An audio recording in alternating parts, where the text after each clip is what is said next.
This is Hidden Killers Week in Review. A look back at the most prolific stories of the week. This is the Hidden Killers podcast with Tony Brueski, featuring body language and human behavior expert Mark Bowden. What about cases where the individual believes what they're saying, believes the lie? I mean, one that comes to mind, I don't know if you followed it, Chad and Lori Daybell here in the States. Lori Daybell on trial last year. Her husband about to be on trial as well. She's going to go back to trial in another state soon. But she is one, where the parent or the kids, her kids were murdered. They were found in buckets, literally, in the backyard of Chad Daybell. And when it came to her trial, the defense didn't put really any defense on. But when it came to sentencing, she made a big statement. And I believe she believes it, where she believes that those children, that they're in heaven, that they're working new jobs there. It got really nuts.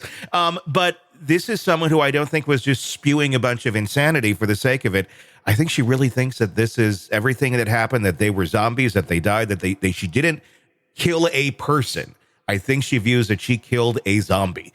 So when you have that element of, okay, this is no longer a person, this is something else. You're being tried for the murder of a human being, but you don't believe you killed a human being. That's got to be a little tricky or a little more interesting if the individual is so psychopathic that they're able to believe their own insanity, their own, lies and delusions and deceptions that they've told themselves for whatever reason it may be. In this case, motivated particularly a lot by religion. Yeah, look, again, here's the thing. Some person's religion is my idea of insanity. So yeah. And we group together as social mammals. We group together under values, beliefs, rituals, customs, goals, concerns, and signals. So let's look at that belief element. Beliefs are things that we know to be true and require no more data around. So if I go to Lori Daybell and go, look, the universe doesn't function in the way that you're suggesting it functions, and therefore you have murdered somebody. She knows it to be true that isn't accurate, and she requires no more data. I couldn't give her any more data to tell her it's any more true, and I couldn't give her any data to tell her it's any more false. She's set in her ways. So look, she has a belief structure that the society under which she's being tried by don't have that belief structure. She could probably find somewhere where they go, no, sounds very, very fair. We absolutely think the same thing. Many of these groups who have these, for most other societies, extreme beliefs, they'll often try and find a compound of some sort, somewhere where they're away from everybody else.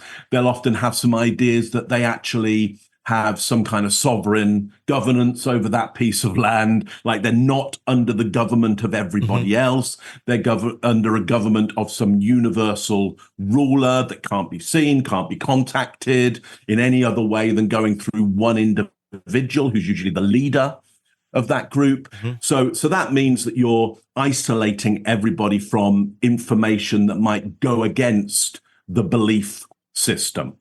So listen, very, very hard to get through to somebody like that, because your chances of changing their beliefs are very, very low. What often has to happen is they're compartmentalized within the group, the society they've been tried in, i.e. they get put in a little box with a door on it and some chains.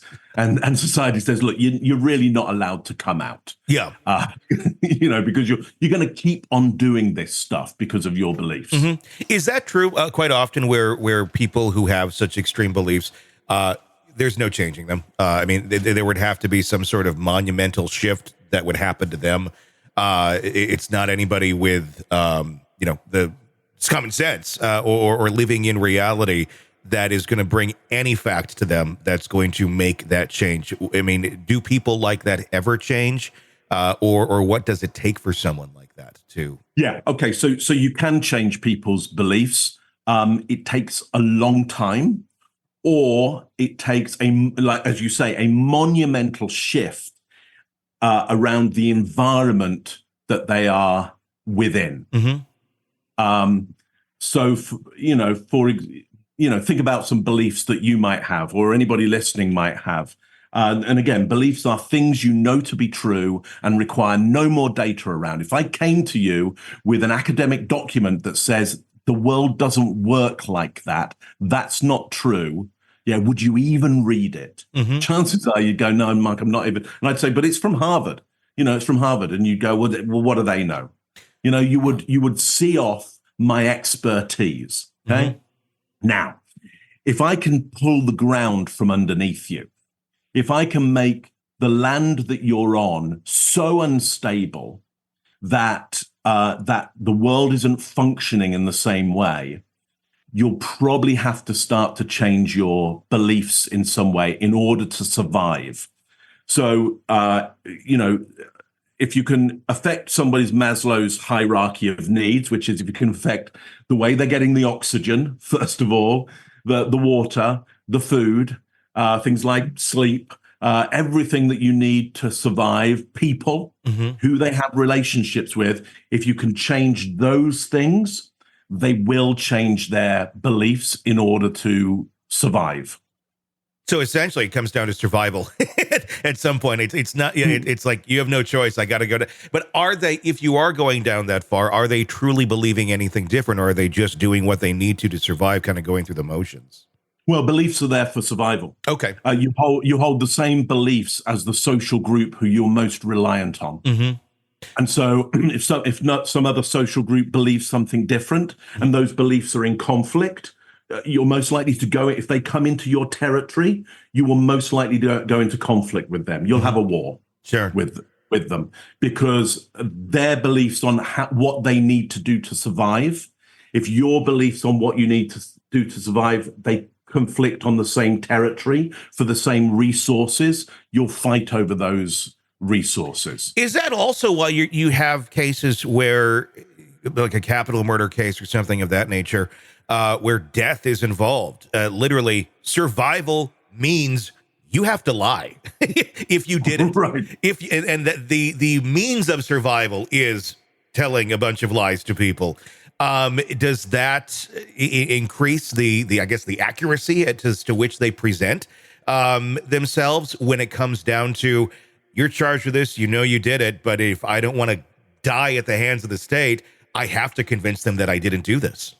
Yeah, look, we all have to be very, very good at lying. Okay. And Tony, here you are. You look very successful to me. Here you are. I'm on a podcast with you. You look very successful. So my guess is you have a strong ability to lie, because otherwise, how would you get on with everybody around you if you weren't able to deliver the right level of inaccuracy in certain situations in order for you to function and for society to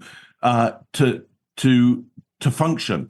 So look, ultimately think about this, the people that you love most.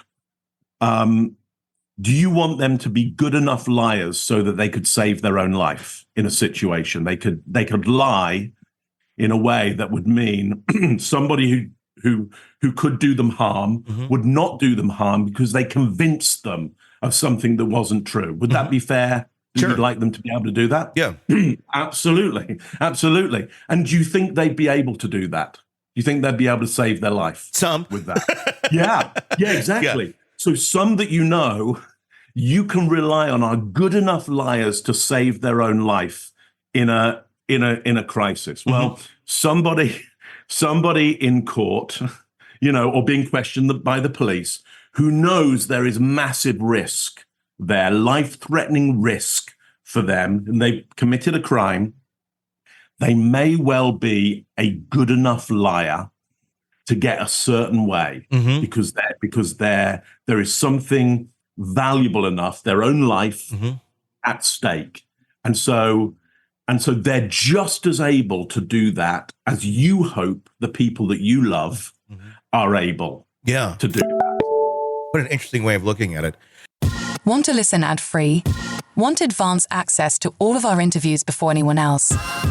Become a True Crime Today Premium Plus subscriber on Apple Podcasts. You get every episode commercial-free. So you can binge on true crime until you can binge no more. Search True Crime Today Premium Plus on Apple Podcasts now, or go to our podcast page and sign up now. More of the Hidden Killers podcast next.